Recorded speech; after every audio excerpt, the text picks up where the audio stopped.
Well, g'day everyone and welcome back to the Perkins Engineering YouTube channel. Firstly, I'm back from the United States of America.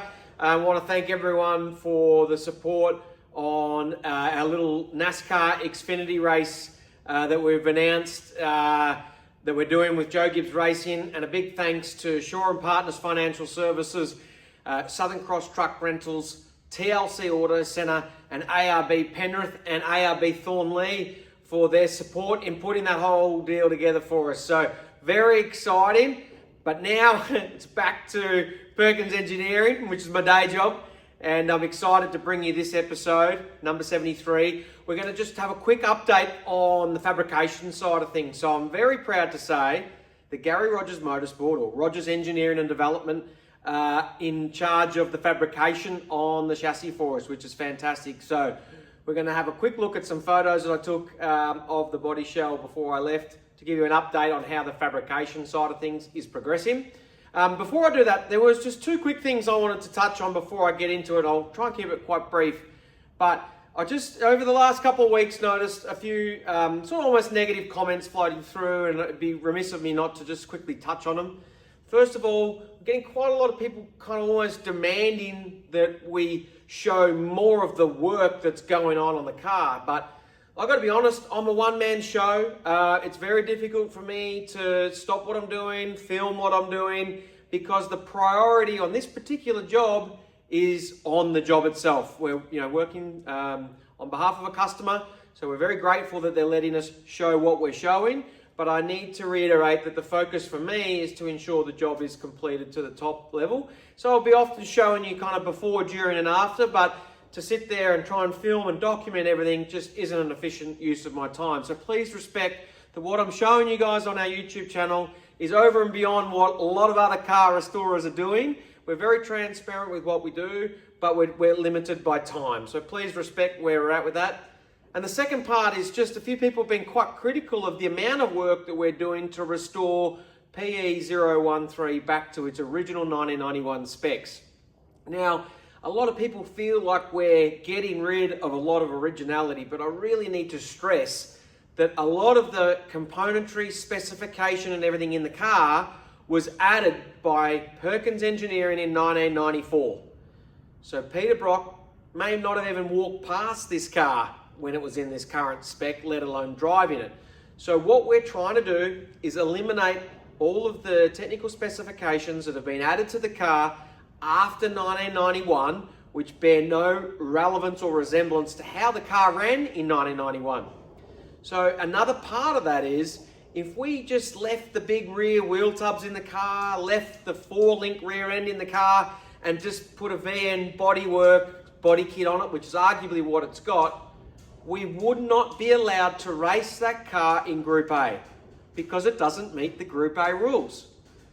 So we can't just leave that stuff in the car because it doesn't not only comply with Group A rules, but it's not how the car was run in 1991.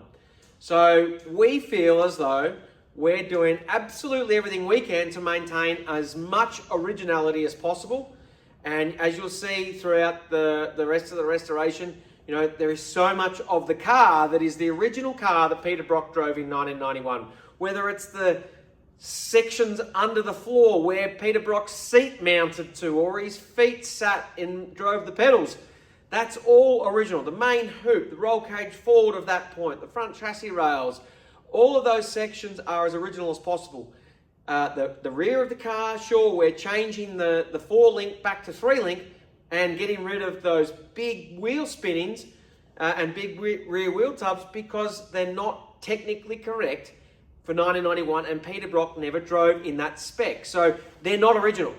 Some people might think they're original, but this car is so unique in the sense that it's gone through 3 or 4 generations of hot rodding and tuning up following evolution in time that it just doesn't seem right. You can't leave a Chev engine in a car when Peter Brock raced it in 91 with a Holden. So please respect that we think, in our opinion and what we're doing, being the original manufacturer of the car, we are doing absolutely the best we can to uphold the originality of the car and to present the car as immaculately as we can present it from 1991 with that cool shootout lap that Brocky did that still gets shown on the highlight reels today. So that's enough of me.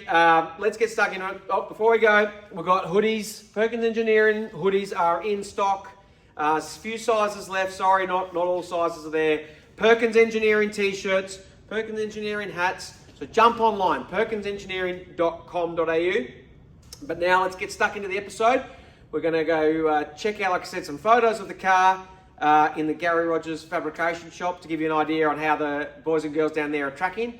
But please also respect that we're using some other people to do some work on this car, and I don't feel comfortable walking in with a video camera and filming them work in their environment. It's just not the right thing to do. So please respect that we're not going to be videoing people on the welder or on the grinder and going right into it, because that's someone else's workshop, and I personally wouldn't appreciate someone coming into my workshop and filming me without a bit of permission and a bit of respect. So let's check out how it's all going down with fabrication.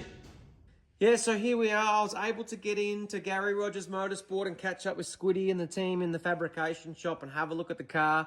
No videos, unfortunately, just a few photos to give you a bit of an idea on what they're up to and how they're tracking. So as you can see here, the car's up on its side on the rotisserie, and the boys are busy filling in a few of the holes that don't need to be there. Some of the Swiss cheese that I referenced in earlier videos, and then preparing to remove that exhaust box and a couple other things that have got to come out. But the bulk of the work is happening inside the cabin, if you like, inside the interior, under the bonnet and in the boot. So the next photo right here is the right front shock tower. So as you can see, that's the original tower from 1991. And behind that, there's two holes in the firewall where the roll cage tubes were protruding through, and they've been carefully removed from the tower to maintain that originality. And we just need to fill in those holes on the firewall to make the car as it was in 1991. So that's all progressing really well. The next photos from the interior on the passenger side, looking back at the firewall. You can see in the middle a rectangular opening where there was a plate that the roll cage tubes that were added later in life kind of met up, if you like. Those roll cage tubes have been removed, and subsequently that plate's been removed, so we'll be able to use some of the sections out of the donor car to patch in those holes in the firewall and maintain all the original specs there from 1991. This is from the driver's sort of view, if you like, looking back up at the firewall, and yeah, again, all progressing really well. You can see a couple of holes in the firewall where the roll cage poked through to those towers. That's the sections that will get filled in. And down on the bottom right-hand side, some of the roll cage has been removed from that was non-original. So we had some ripper photos of these cars getting built so that we were able to reference. And you can see here, this is the left front passenger footwell. The roll cage tubing's been modified. So the diagonal remains coming from the left to the right. And then from the top on the A pillar, that's original roll cage to the diagonal, but the little extension, it got joined it to the sill, that's been removed. We knew that wasn't there in 91. You can actually see that in a lot of the in-car camera footage as well. So I might put a quick overlay of that there to show you. This is a great shot looking in from the left-hand side. You can see that original roll cage tube, the main hoop still there. All the tubes that go over the roof, down the A-pillar, the diagonal bars, all of that's original. And we're just doing some repairs there on the left-hand sill where we showed you in one of those videos a while ago how bad that door hinge and everything was, all non-original damage that happened later in life. So things are progressing really well here. And then the next photo here, great shot looking backwards now at the rear firewall. This is obviously where the heavy fabrication work's happening. All the roll cage tubes from the hoop backwards have had to get removed so we can remove those trailing arm boxes. The rear firewall's got to come out, so those tubes to the rear towers have got to go. Those tubs have got to come out, and that sort of section there is going to look a lot different next time you see it, I can imagine. But like I said, this is all to make the car Group A 91 spec. So A lot of the original specs will be there. We'll maintain that original parcel shelf, that floor section through there, and bits and pieces. So really wrapped with the progress. Thanks to the boys down at GRM, and look forward to bringing you the next video soon.